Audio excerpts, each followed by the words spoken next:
In at number 8 is the Sahara Desert, where I found fluid in the strangest of places.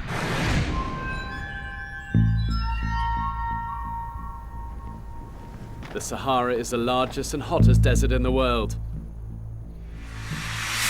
The temperature was 130 degrees, and finding fluid was my biggest priority. I'd been given a camel by a local Berber tribesman, an old beast that had been put out of its misery. What I'm looking for is the liquids.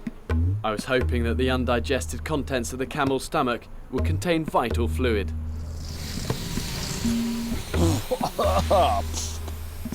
Stench of camel digesting food straight up my nostrils. You can see everything that's been eating. And that's just sort of partially digested. And the fluid in this, again, is drinkable. Yeah, when he was drinking, I thought, Bear, I don't want to share. I didn't want to share with him this time.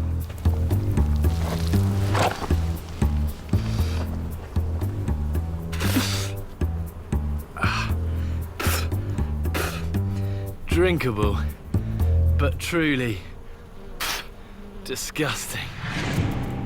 I was hoping this would be the worst drink I'd ever have to taste. But little did I know, there was something even worse in Mexico.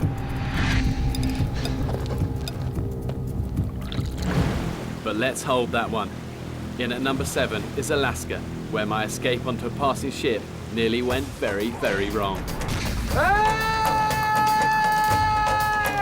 Yeah, we had a really dodgy situation in Alaska. He was on an iceberg, and then he was being picked up by this large boat, and it nearly went really wrong. There could be no better sight in the world for the survivor than seeing their rescue ship turn towards them.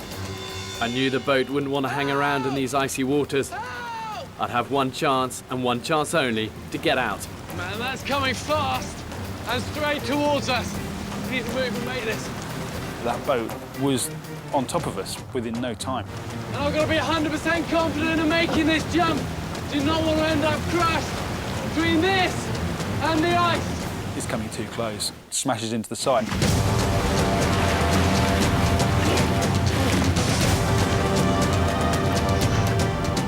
If he'd gone down between those two, he would have been brown bread, you know, dead. I just managed to keep my balance, which probably saved my life. Crushed between ice and ship would have been bad.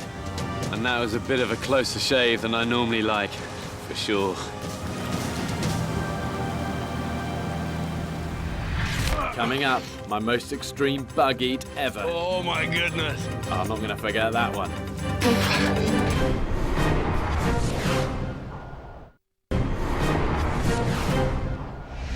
Okay, let's go. I'm Bear Grylls, and welcome back to my all-time greatest moments.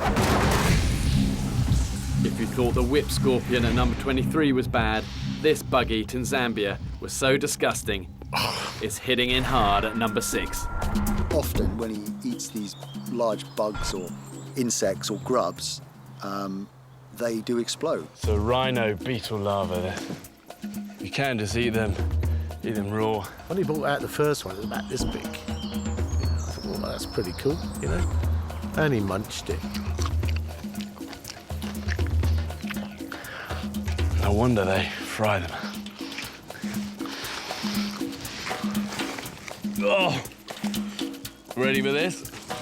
Then he carried on exploring, he found one this big. It was so full of juice. Oh my goodness!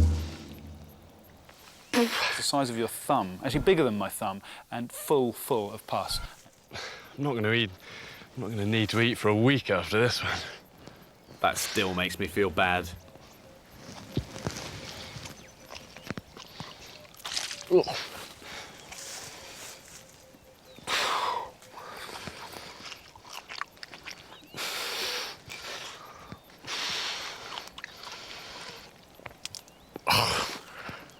This actually ranks as one of the worst things I've ever eaten.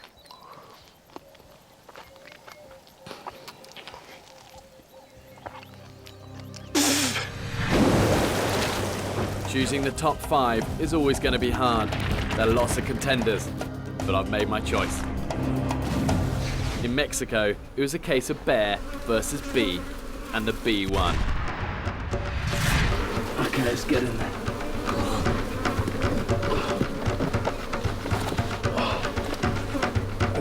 See, that's what I'm after. I mean, how hard can it be just trying to get some honey? Leaves on my forehead. Forehead, go away. Go away. One of the bees has stung me right between the eyes. No big deal. But, you know, one sting for a load of honeycomb isn't too bad.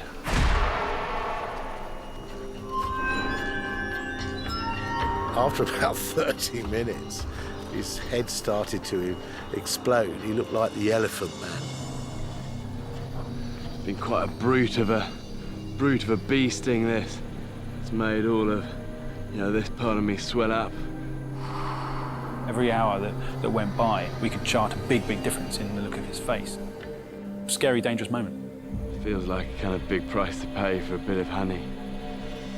But if you risk nothing, you gain nothing. Just this time, I hasn't quite worked out. In the Sahara Desert in search of shelter, I found myself somewhere that I never thought I'd end up. When Bear says these things, you know, eyebrows raise and, are you really going to do that, Bear? I'd heard a story of a Berber tribesman using a camel carcass as an emergency shelter in a sandstorm. The smell was absolutely disgusting. Okay, it's all just being held on at one point now. I have to hold my breath, get in there, and cut it. Stings.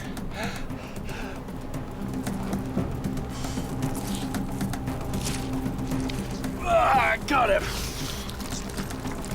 Little did I know that this clip would follow me for a long time. And not just the smell. It's here at number 4. The Berbers could use this as an emergency shelter in a sandstorm. And all they'd do is get inside it, pull it over, and I'll be 100% protected from the sand. My number 1 has to be the Texas biplane. The Texas biplane was a fun one, and it barrel rolls its way in to number 3. Our insertion into the Chihuahua Desert was definitely one of my favourites. We've done a lot of them. Helicopters, balloons, planes, you name it. But hanging inverted under a biplane 8,000 feet, life definitely became interesting. That was a stunt and a half. Skydiving from a biplane is anything but straightforward. And the simplest way is for the pilot to flip the plane upside down and drop me out. Okay, Bear, we're coming up on 8,000 feet now. You better get ready to jump. So he had to basically get out the canopy, get onto the top of the plane, and then if he jumped off the plane from that point, he would have hit the tail fin. So the only way to get his body further away, we had to flip the plane upside down so he could just fall away. I just remember Bear's feet being next to me here, literally on a heartbeat. His feet were now complete 180. Brilliant moment. It was a brilliant moment. I absolutely loved that one.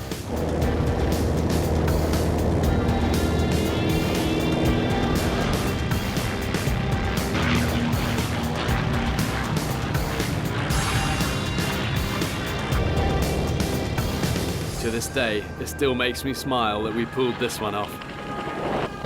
That's the plane out of here! Not a well, how long gonna land? Definitely eaten some pretty disgusting things. It's amazing what you can do when you're hungry. And I kind of like to think I've got a pretty strong stomach. But this one definitely took me to the edge. That's why it's my number 2.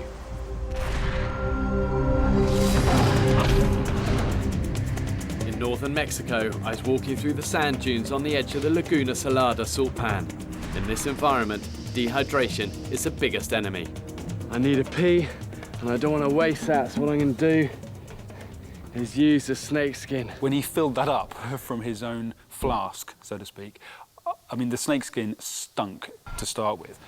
It's not so easy to hold an aim.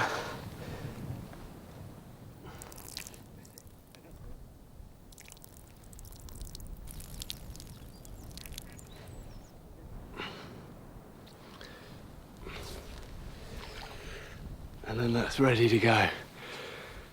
Let's get into the salt pan. That one, there was a story of people. One drank urine, one didn't. One survived, and one didn't. Of course, the guy that drank the urine survived. And I'm not expecting this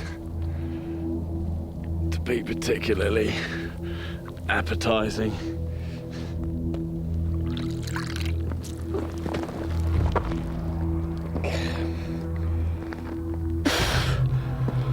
I'm all for cocktails, but snake innards and pee is not high on my list. God.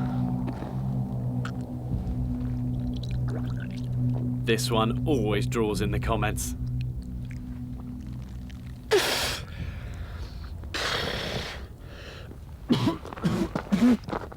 And then when you think he's probably done, he goes, oh, hang on, there's a little bit left. Still a bit left. I mean, no one can see that. I can't see that. He didn't need to do that.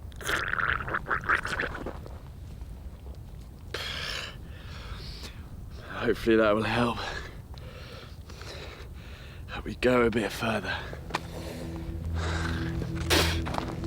And that's a taste that I can still taste when I close my eyes and wince.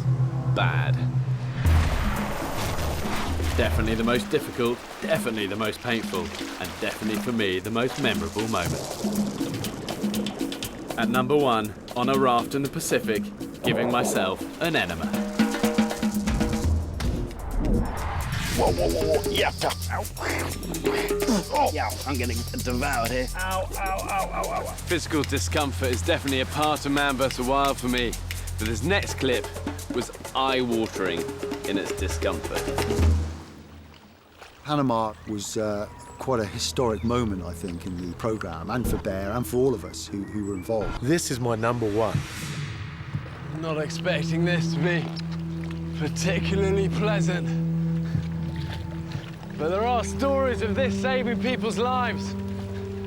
There's one particular family who was stranded in a life raft, and all this water had gathered in the bottom of it, but they'd been feeding off turtles, and it was mixed with turtle blood. It had gone fetid. And the only way they managed to stay hydrated was by using that fetid water and giving themselves an enema.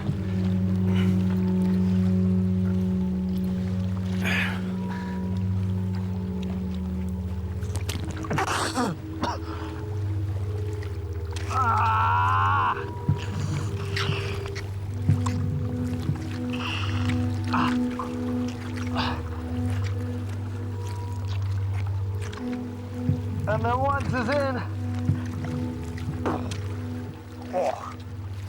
I guess all you can do is lie back and think of England.